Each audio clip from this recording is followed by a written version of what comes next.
جو ہے نا درخواست دیں انشاءاللہ جلدی وہ فیصلہ سنا دیں گے، نکاح ختم کر دیں گے، پھر آپ شرن آزاد ہوں گی، جہاں بھی چاہے نکاح کر عدالت میں جانا پڑے گا، کورٹ میں، یعنی کہ کورٹ سے فیصلہ لینا پڑے گا۔ ہاں لینا کورٹ کے فیصلہ، اس کے بغیر نہیں تو یعنی کہ مفتی صاحب کوئی فیصلہ نہیں کر سکتے؟ نہیں، مفتی صاحب تو فتویٰ دیں گے، بتا سکتے ہیں، فیصلہ نہیں دے سکتے، یہ عدالت کا کام ہے۔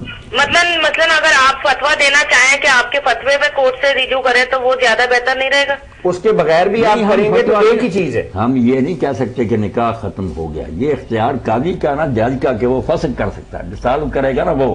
ہم تو مسئلہ بتا آپ ہم سے مسئلے کا فتویٰ لینا چاہیں گے تو تحریری سوال ہماری طرف بھجوا دیں، ہم انشاءاللہ تحریری جواب دے دیں گے۔ اگر آپ سمجھتے ہیں کہ اس آپ کے لیے آسانی رہے گی، ہم تحریری جواب دے دیں گے انشاءاللہ۔ اپنے کزن کو بھجوا دیں سوال لکھ کے۔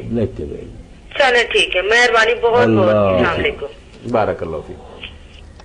جی مولانا، یہ فسخ کے بارے میں ایک سوال ہے مولانا، وہ پوچھ لیں پہلے تاکہ ملتا جلتا ہی۔ بھائی نے پوچھا ہے کہ اگر کسی عورت کا شوہر عرصہ دراز سے غائب ہو اور عورت نے عدالت کے اندر فسخ نکاح کے لیے درخواست دے دی ہو اور عدالت نے آج اس کا نکاح فسخ کر دیا ہو اور اس کو گھر بیٹھے میاں کے بغیر کوئی سال ہی گزر گئے ہوں، تو پھر بھی وہ عدت گزارے گی؟ عدت تو گزارنی، اگر وہ پہلے گھر ایک ماہ اس کی عدت ہے، اگر وہ گئی تھی نا، اس کے گھر پہلے آباد رہی ہے، جی بالکل، پھر تو بیسک 20 سال کے بعد فسخ کروائے یا طلاق ہو، عدت گزارنی ہے۔ اس کی عدت کتنی ہے؟ جیسے عدالت عدت اگر حیض آ رہا تو 3 حیض ہیں، اور اگر حیض نہیں آ رہا تو 3 مہینے۔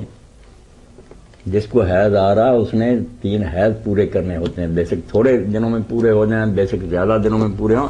حیض آتا ہو تو پھر 3 حیض ہیں، مہینے میں 90 دن کوئی بات نہیں۔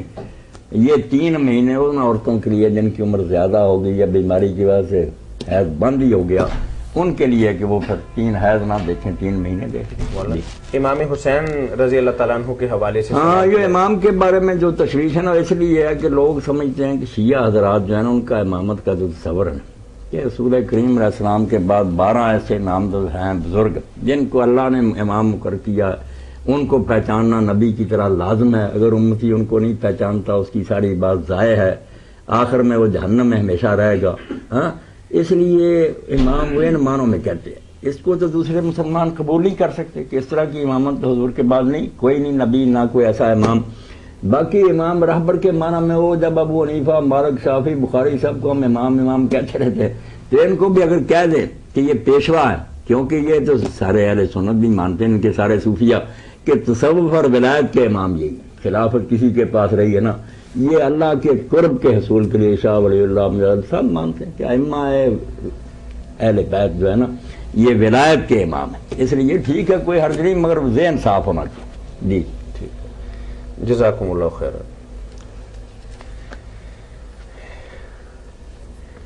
چلیں، آپ نے یہ جواب تو دے دیا کہ 10 محرم الحرام کو اگر امام حسین رضی اللہ تعالیٰ عنہ کی نیاز کے حوالے سے، خاص طور پر حلیم کا کیا کنسپٹ ہے مولانا 10 محرم کے ساتھ؟ کوئی پتہ نہیں، کئی دانے اکٹھے کر کے اور دالیں اکٹھی کر کے گوشت بھی اس کا حلیم پکاتے ہیں۔ جب امام حسین ان کے ساتھیوں کو خوراک کی ضرورت تھی اور پانی کی اس وقت تو دیا نہیں، اور اب یہ بعد میں حلیم اور پانی اور یہ سبیلیں دے رہے ہیں۔ اچھا مولانا، کچھ اس سبیلوں پر توفیق نہیں ہوئی کہ بعض سبیلوں پہ یہ لکھا ہوتا ہے کہ پانی پئیں اور پیاس کو یاد کریں، یہ کیا کنسپٹ ہے مولانا؟ ہونا تو یہ چاہیے کہ اگر آدمی، جیسے ہم روزے کے بارے میں کہتے ہیں کہ اللہ تعالیٰ نے فرض کیے ہیں تاکہ بھوک کے بارے میں، پیاس کے بارے میں، جائز چیزوں سے رکنے کے بارے میں انسان جب رکتا ہے تو پھر اس کو اس کی اہمیت کا اور زیادہ احساس ہوتا ہے، تو پانی پی کے امام حسین کی پیاس کیسے یاد رہے گی؟ سبیلوں پہ آپ نے دیکھا ہوگا کہ عموماً یہی لکھا ہوتا ہے۔ نہیں، میں نے نہیں دیکھی سبیلیں، نہ یہ اسی طرح کا جملہ لکھا ہوتا ہے کہ پانی پئیں اور یاد کریں پیاس امام حسین کی۔ نہیں، بات تو طاہر صاحب بنتی ہے، کوئی ایسی نامناسب نہیں۔ چلیں، ہماری سمجھ میں نہیں ہے۔ جب وہ پانی پینے لگا اور اس کا ذہن گیا کہ یہ سبیلیں کس یاد میں ہیں، کہ کیا گزر رہی تھی اس وقت، 3 دن کے پیاسے اگر کسی نے پانی تو پیتے وقت پھر وہ خیال تو کرے گا کہ امام نے کتنی بڑی قربانی دی، اور ساتھ ہی جو ان پر ظلم کرتے تھے ان سے نفرت تو پیدا ہوگی، سبق تو ملے گا نا کہ ظالموں کے خلاف دل میں نفرت ہونی چاہیے، کسی زمانہ کے بھی ظالم ہو، اور اچھے لوگوں کی قربانیوں کو بھی یاد کرنا چاہیے۔ ٹھیک ہے، یہ نظر اور منت کے بارے میں اسلام کا کیا حکم ہے؟ کہ بعض لوگ سودے بازی کرتے ہیں کہ اگر اللہ تعالیٰ نے میرا یہ کام کر دیا تو میں یہ خرچ کروں گا یا یہ عبادت کروں گا. تو اس کو تو اللہ کے رسول علیہ السلام نے برا کہا. صحیح حدیث میں آپ نے فرمایا ایسی منت نہ منع کرو مشروط کہ یہ کام ہوگا تو یہ کریں گے. یہ تو باقی تجارت یہ نا سودے بازی بات نہ. ویسے کوئی نا نفل پڑھتا رہے, نمازیں پڑھتا رہے, خیرات اتنی میں اللہ کی راہ میں دوں گا, منت مان کر وہ اچھا اپنے ذمہ لے کے اس مہینہ میں اتنے پیسے دوں گا, منت کی وعدہ کر رہی ہے. تو یہ مشروط کو برا جانا, باقی پوری کرنی پڑتی ہے. مان لے تو پھر وعدہ جو ہے نبھانا پڑتا. مگر اس نے کو فرمایا کہ یہ صرف بخیل لوگ جو ہے نا ان سے مال نکلوانے کا ایک بہانہ اللہ نے بنایا کہ یہ نامراد ایسے نہیں دیتے, کہتے ہیں کام ہوگا. اسی طرح ان سے نہیں, باقی تقریر نہیں بدلتی, ہوگا وہی جو ہونا. جو دیتا ہی رہے نا بغیر شرط لگائے انشاءاللہ پھر اس کے کام بھی ہوتے رہیں.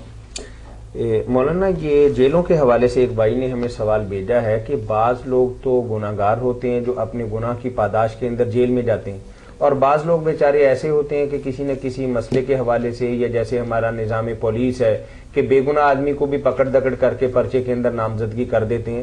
تو ان دونوں آدمیوں کی خبرگیری کرنا اور ان کو جیل سے چھڑانا اور اس کے لیے کوشش کرنا, شریعت کا کیا حکم ہے؟ بہت اچھی بات.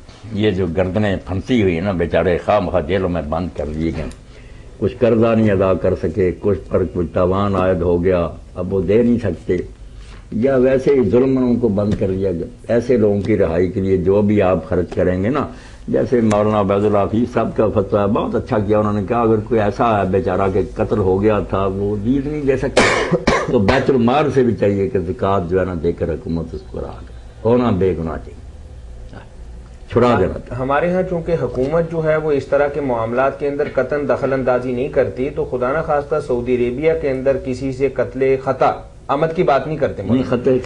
ایکسیڈنٹ وغیرہ ہو جائے یا کوئی اور اسی طرح کا حادثہ ہو جائے تو وہاں باقاعدہ ادارہ جو ہے وہ اس کو ایک پرمٹ جاری کرتا ہے کہ آپ لوگوں سے پیسے اکٹھے کر سکتے ہیں. یہ غارمین کا حق. جی بالکل بالکل ان کا حق. السلام علیکم. جی السلام علیکم. ایک بھائی نے بڑا عجیب سا سوال ہمارے ہاں بھجوایا ہے. تو انہوں نے کہا کہ امام حسن رضی اللہ تعالیٰ عنہ کی سری شہادت اور امام حسین رضی اللہ تعالیٰ عنہ کی جہری شہادت, اور لیتے ہیں مولانا پھر. السلام علیکم. تو انہوں نے کہا کہ یہ در حقیقت کیا رسول پاک صلی اللہ علیہ وسلم کی لفظ انہوں نے یہی لکھا ہے, کیا ان کی شہادت ہے, اس طرح کا جملہ لکھا ہے؟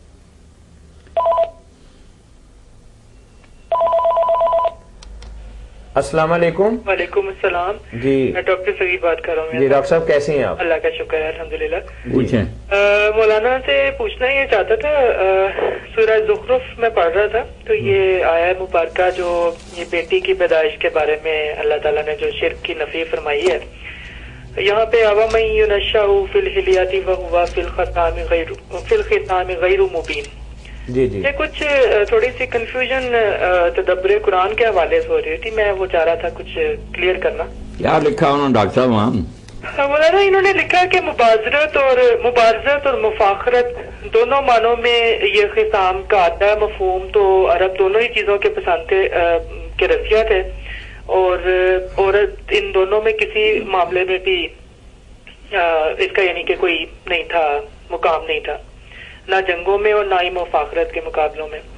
اور یہ بھی کہ یہ عام طور پہ مفسرین نے یہ تبصرہ کیا ہے کہ یہ اللہ تعالیٰ کی طرف سے ہے بات, یعنی اللہ تعالیٰ کا تبصرہ ہے, جبکہ ان کا خیال یعنی کچھ کنفیوژن مجھے سمجھ نہیں آئی کہ اصلاحی صاحب کیا کہنا چاہتے ہیں. باقی تفہیم میں تو نسبتاً مفہوم واضح ہی دکھائی دیتا ہے. تفہیم میں واضح تفہیم میں تو انہوں نے یہی لکھا نا کہ یہ ایک تو زیوروں میں پلنا اللہ تعالیٰ کی طرف سے ہی کہا گیا ہے کہ اس کو پسند کیا گیا ہے جو کہ زیوروں میں پلتی ہے, اللہ کے حصے میں تم نے اس کو پسند کیا ہے, اور اپنی بات کو بھی پوری طرح سے واضح کرنے کی جس میں صلاحیت نہیں پائی جاتی, یعنی یہ بات کی صلاحیت نہ